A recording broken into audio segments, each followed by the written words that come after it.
Like everybody else here in America, I've grown up on fast food.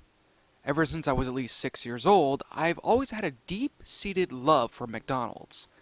Hell, I still remember the joyful expression that I had when I took that first bite of a McDonald's cheeseburger.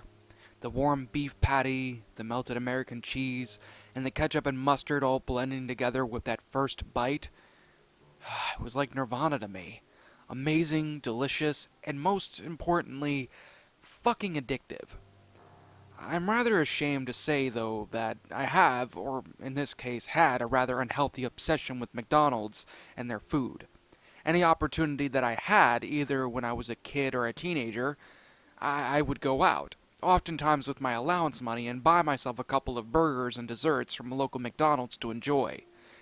This was pretty much a weekly event for me during my childhood, and I had no intention of stopping. Sure enough, though, my weekly visits turned to daily, and then, because of that, it started to really screw up my body, my health, and, as much as I hate to say it, my relationship with my parents. In fact, it was so bad to the point that I wouldn't even eat anything that my mother had cooked up for me for dinner that night, even if it was something that I genuinely liked. This hurt her a lot, and even to this very day, I'm still deeply ashamed of myself for letting my addiction get so out of hand. The final straw to my addiction to McDonald's came when I had started to steal money from my mother's purse just to get some extra meals at my local McDonald's to fill my ever-growing addiction. Of course, my father had wind up, kind of figuring out what I was doing, and just in time, I might add, caught me doing this one day and promptly put a stop to it. Not only that, but after a family meeting, not only was I completely grounded for a month and a half for stealing money from my mother, but I was also cut off from my allowance and banned from ever stepping into a McDonald's ever again. To try and solidify this punishment, my father had me hand over my wallet and then proceeded to take all the money out of it that I had earned or that I had taken, before handing my wallet back to me. I, of course, complained about this, even bringing up various scenarios like me getting lost, kidnapped, etc., etc., etc. The kind of things that kids or teenagers in this case usually like to pull up if their parents take their money from them. Now, my father was crafty about this, and had told me that he wasn't exactly taking my money away per se. However, what he was doing was taking the money that I did have and putting it into a secure bank account to make sure that I had money for more, important things other than fast food. So while I wasn't losing the money that I had earned or gotten, it certainly wasn't going to be going to fuel my addiction. As you would have guessed, this pissed me off a good bit. At least for a good month, I pretty much remained completely and utterly pissed off at what had happened. However, after a while, I knew that I had a problem. Pretty bad one, too. This was especially the case when I looked at my weight. And the only way for me to be able to combat this problem was to give up my love for McDonald's.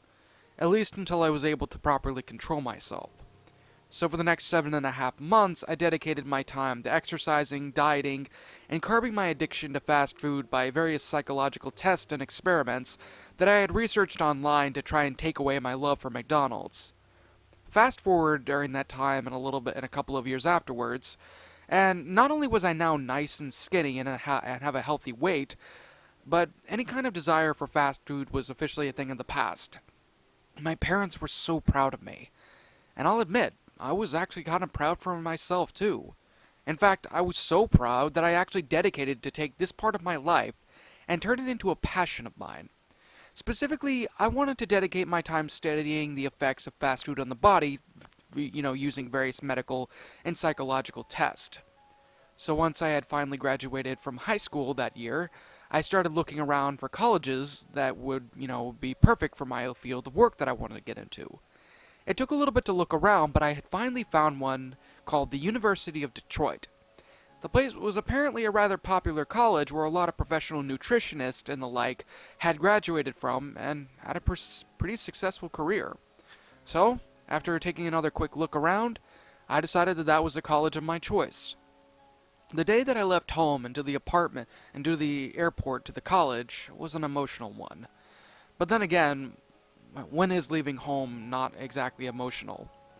Of course, I told my parents that I loved them greatly, as well as thanked them for what they had done for me all those years back. If anything, if they hadn't done something about my addiction, I most likely would have either been completely morbidly obese at this point, or dead. They graciously accepted my thanks, and we hugged for some time before I finally made my way to the airport and towards my new home and, well, school for the next 6 or so months. Now, I'm not going to go into too much detail about college life, because despite the hard work put into my studies, it wasn't really exactly that memorable. In fact, I actually found it to be quite, well, boring and a little bit overrated, at least by school standards. It was really nothing else more than me spending all my time working, sleeping, and then working again. Oh, and not only that, but also having to keep up with a job in order to pay off those goddamn student loans.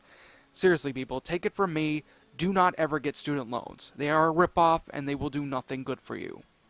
Now, where exactly did I manage to get my job at, you might be asking? As much as I hate to say it, the only option that I had was a McDonald's. I know. Probably the stupidest decision on my end due to my previous addiction, but unfortunately, that was the only option I had because every other retail job was either not hiring or had found me to be overqualified, as if that really made any kind of sense. So McDonald's was pretty much the only place to actually hire me. So of course, for the next few months, I worked as a fry cook there. I had to take a few classes on how to cook everything properly, where to put the toppings at, and how much sauce to put on each sandwich. It really wasn't that difficult to really memorize and check out, but my god was it boring and repetitive. Not only was I consistently working in the kitchen area with all those burgers and fries filling up my nostrils, just tempting me to eat everything in sight, but I also had to deal with a really fucked up sadistic asshole of a boss whose apparent goal was to try and make me and so many other people about as miserable as possible. I never really understood why at first, but after consoling a few of my employees about the manager, I found out rather quickly that he had a deep hatred for millennials like myself.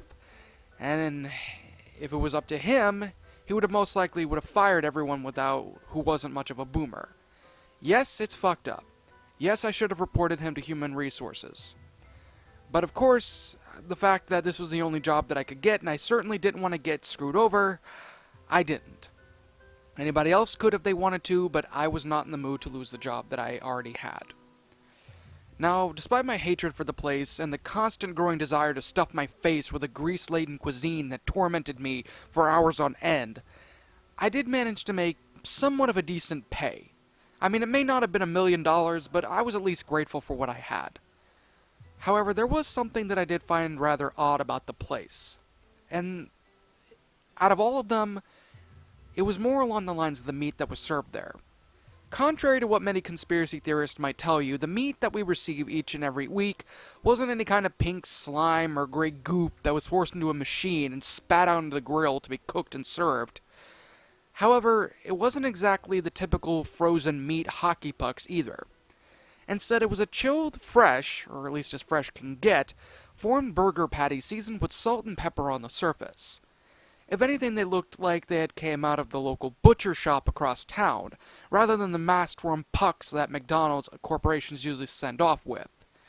Now, of course, at the time, it certainly wasn't anything completely unwanted, and after the recent advertisements of McDonald's brand new fresh beef patties for their, quarter-pound beef patties or whatever, and the positive feedback from the customers and employees, it was kind of a nice change. I actually do remember one time, serving a bunch of customers who were really in demand for this meat. It was kind of crazy given the fact that there were other fast food restaurants out there, but a lot of people really seemed to be flocking greatly to this restaurant alone, just because of the meat. And it's funny, because I actually remember asking my boss about where exactly all this new meat came from, or if it was something that corporate or something above wanted to really do to try and clean up their image of them being a crappy restaurant or something. Now, instead of him sitting there and being happy about it, or saying anything particularly, he just would stare at me, and then immediately become aggressive for some reason I don't even know. And then after a thorough yelling at, he would tell me to go back to work or else that I was fired. Which, given how much of an asshole he was, it didn't really bug me too much. Now, as the final few months of my job came to a conclusion, and with Christmas break coming up my way, also the fact that I had a better job opportunity coming up not too long afterwards, I was finally ready to get out of my stuffy dorm room and back to my mother and father's home for a nice change of pace to my otherwise mundane life. Well, I was, until I was called in by the manager, and once I had walked in there, promptly scolded severely about a violation that I had committed from the rule book. This was extremely confusing to me, because for one, I had no idea what the fuck he was talking about, and two, he had no right to yell at me like this for a so-called offense that I didn't even know that I did. So as calmly as I could, without wanting to punch every single one of his teeth out of his head, I asked him what it was that I had done. He told me that I had violated the, quote, no taking food out of the restaurant rule. Or at least, that's it in general. It's actually a lot longer, but still. Apparently it was a rule that had been set up by him the week prior to my hiring. This, of course, had made no sense. I mean, for one, I had already taken food out of there numerous times before this supposed rule had came out, and he never scolded me once for it. And number two, it was a goddamn fast food restaurant. Why couldn't I take it home with me? I mean, I tried asking him to explain a little bit further, and however, though, with a look that he was going to snap my neck into, he told me that the new rule was that no employee should take any food out of the restaurant for any reason. Also, apparently any employee who does order a meal at the restaurant, whether they be on the job or not, was only allowed to eat it in store and nowhere else. The drive-thru was also officially banned for store employees as well. And if anybody was caught taking any food outside of the restaurant, not only would they be fired on the spot, but they would be blacklisted from the restaurant and any other kind of restaurant opportunities for life, if that was even possible.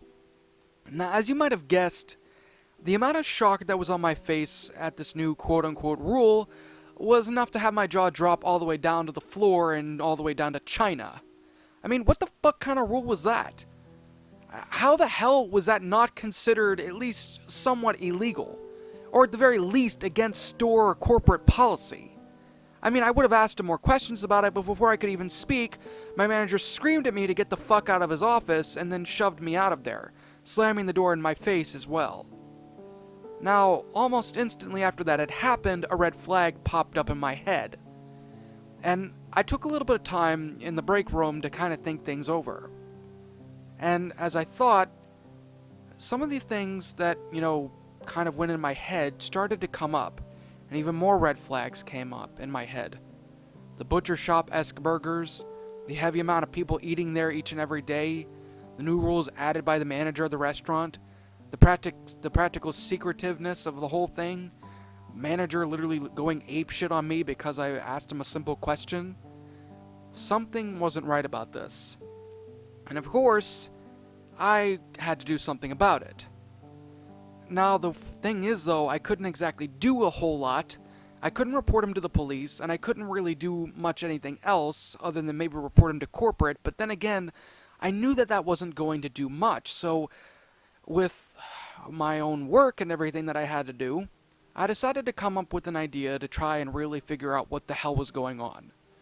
One day after work, I managed to get my hands on one of the hamburger patties that we had served with customers. It was rather simple to get done. In fact, I actually took that patty itself that was actually on an old Big Mac that hadn't been sold that day. I took it and I think I kind of threw it into my purse. Now, why I threw it in my purse, I genuinely have no idea. But I did know that I did that. And thankfully, though, I never was reported because of it. Because the one thing I did know is that while a lot of the employees at the McDonald's were relatively lackluster, I wouldn't say lackluster, but really lax on the rules and didn't give a shit, there were a ton of people that really loved to kiss the manager's ass as much as possible. And if anything, they would be willing to report anybody who even did remotely a minor infraction. So, of course, the fact that I did this and wasn't able to be found out or reported was a blessing. So, of course, once my job was over that day, I took it back to my dorm room and then proceeded to go down to the laboratory where most of my classes had taken place to further analyze the contents of the meat. I had thankfully managed to get a key card from my professor, as he was relatively cool with me, and he actually loved doing experiments and things like that there. I actually apparently had later on later on had wound up figuring out that I had wound up doing a lot more for him. I don't really know what it was, but that's what he told me, and I was quite happy because of it. So when I got there, I pulled out 2 microscopes and broke off a small sample of the meat patty after properly cleaning the little bit of, sauce and things off of it, and placed it under the microscope and looked into it.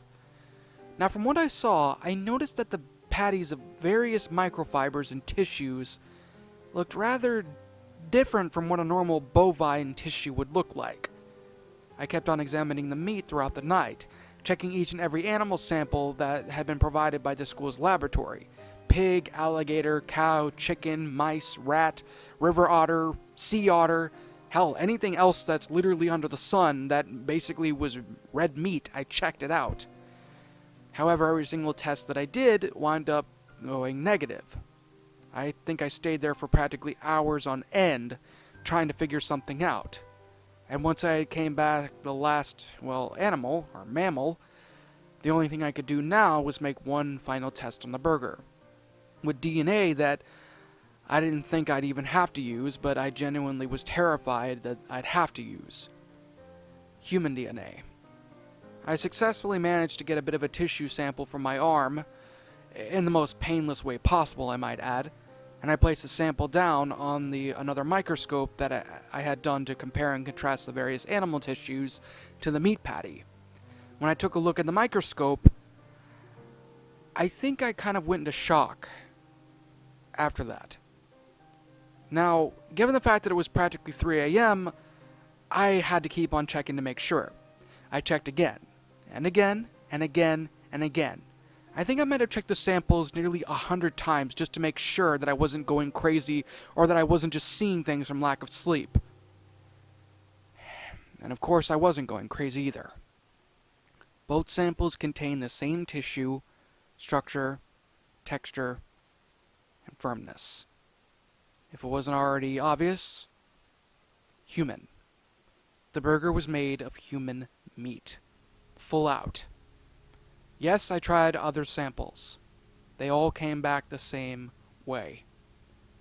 There wasn't even anything particularly mixed in with it. No beef mixture, no anything. I could barely even see any remote additives either. How this was even possible to even be done without there being issues was anyone's guess. I probably would have came up with some kind of conclusion at that point, but I was too freaked out to even try and figure anything out. Thankfully, I managed to keep myself from practically either puking, breaking down, or doing both by getting a quick drink of my water to calm my nerves. At least I knew why my manager was so strict about the whole thing in regards to taking the food out or not. He didn't want to be found out by anybody that might have been suspicious about what was going on.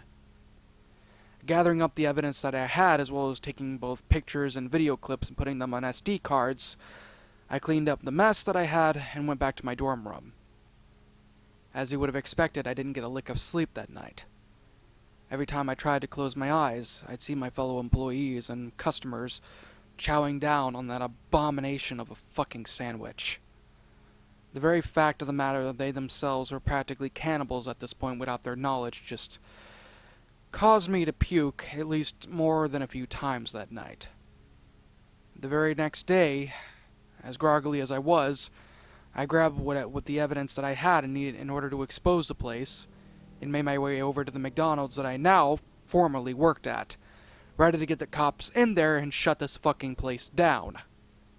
Funny thing about that, though, it's as if someone in the police department or wherever had managed to read my mind and apparently find out the shocking truth behind the McDonald's in question, because when I got there, the whole restaurant was practically swarmed with police cars, FBI agents, and even a few people in hazmat suits taking out a couple of the beef patties that were in the restaurant. I, of course, was a little bit surprised at this and went up to one of the officers, telling him that I had some rather damning evidence about the meat used in the restaurant and that it was extremely important. The officer wound up directing me to his captain, who had introduced himself as Officer David, and asked me what it was that I had there, and what I needed to say. I told him about everything that I had found the night before, about the meat having the same synthetic fibers as humans, my boss going crazy, the amount of meat, the addictive quantities of such, and pretty much everything else. The chief wound up thanking me for my research, and the items that I had in my hands were promptly taken as evidence for the investigation that was going on. The chief was also nice enough to fill me in on what had occurred and why they were even there. From what he told me, a few families in neighboring towns across the street from the McDonald's where I worked at had been rushed to a hospital a few days prior to my discovery of what I had seen. It was unknown what was going on with the family until one of the doctors had managed to induce vomiting out of what appeared to induce vomiting out of a few of the family members. It nearly cost him his license, but honestly, it helped out. And searching through it, there appeared to be a solid hunk of meat that hadn't fully digested.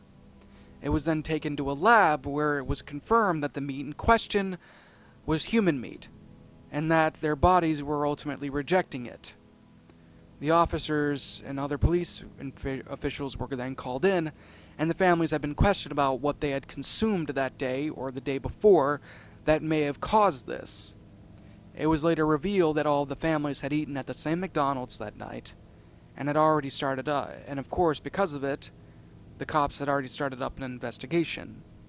Searching further into the staff and crew of the joint to look for any potential suspects, it was revealed that my manager, John, if anybody's curious to know, his profile and case had come up on the screen, along with a few other fucked up details about him that had been revealed. Turns out my manager had been working in an underground network for cannibals on the deep web. Not only that, but he'd also been buying off stock from various quote-unquote meat farms to be delivered to the McDonald's where he worked at, as apparently that was the place where most of his cannibal buddies liked to sit there and work on. Stay at and work with. And turns out he was also making a good fortune just by doing this. Now, of course, even as I speak, the rest of the details haven't really been uncovered just yet. The case is still going on, and while I can certainly say it's still going on hot, it's still taking time for everything to be, examined, evidence to be processed, and things like that. Although, if my new friend has told me, the officer has told me, he's likely to get life in prison. As for me, after that entire thing, I obviously didn't go back working there again. I didn't want to work for a place like that any longer, and it's funny. I used to be an addict for McDonald's hamburgers, but after this whole thing, I can safely say that I've officially crossed out McDonald's from my diet forever. In fact, I think I pretty much banned all fast food from my life, just in case. The only thing really left to say is that while I'm still pretty traumatized about what had happened, it still does me some good to know that at least my sick fuck of a manager had been stopped for good. Not sure if I can say the same for the underground cannibal club on the deep web, but either way I have faith that whatever happens, they'll all get their comeuppance sooner or later.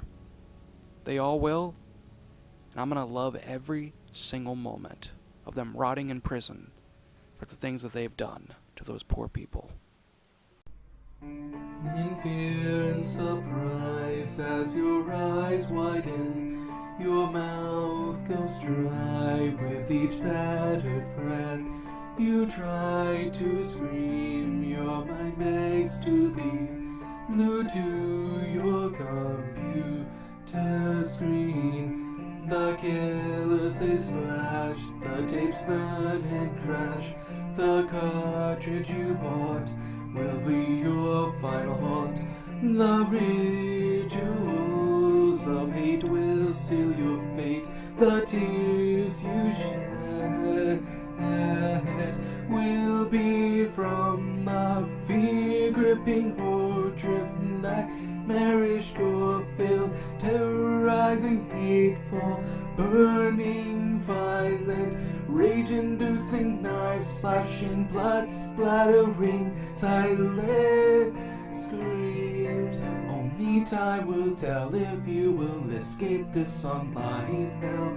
Your horror-filled obsessions will come with its own regressions. Your pathetic screams will not be heeded in any way, because 'cause your nightmares will come at any day.